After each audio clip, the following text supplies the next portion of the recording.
Inilah momen saat EN Sasnita atau ES disoraki karyawan pada rekonstruksi pencurian 143 HP di PT Satnusa Batam.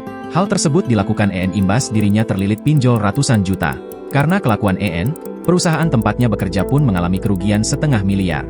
Memen EN disoraki karyawan pabrik pun viral di media sosial, salah satunya diunggah akun Junapurba 2331.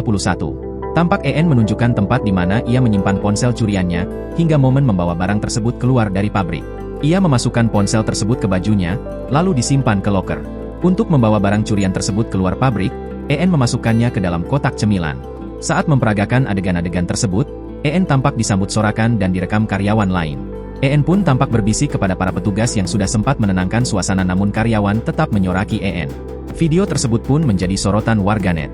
Namun ada yang membandingkan kasus EN dengan kasus korupsi, hingga menyebut EN hilaf. Banyak pula yang menyorot petugas keamanan yang meloloskan EN. Namun di sisi lain, ada pula yang mengaku mengenal EN dan keluarganya. Mereka tak menyangka perempuan 24 tahun itu melakukan pencurian 143 ponsel. Aku kenal dia sering ngobrol, aku kenal mak bapaknya, karena satu tempat jualan ortu dia dengan kakakku. Gak nyangka banget, tulis seorang warganet, mak kok bisa ya securitnya kecolongan?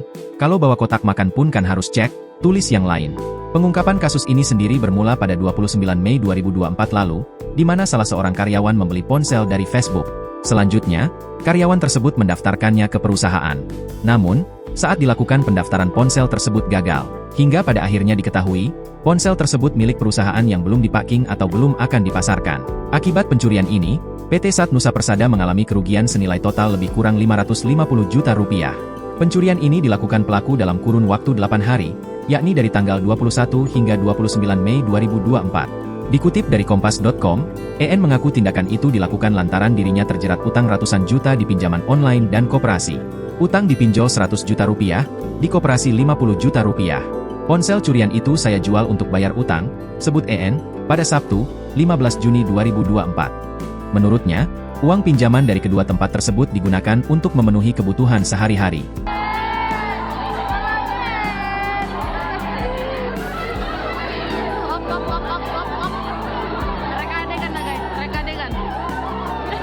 Download Tribun X sekarang, menghadirkan lokal menjadi Indonesia.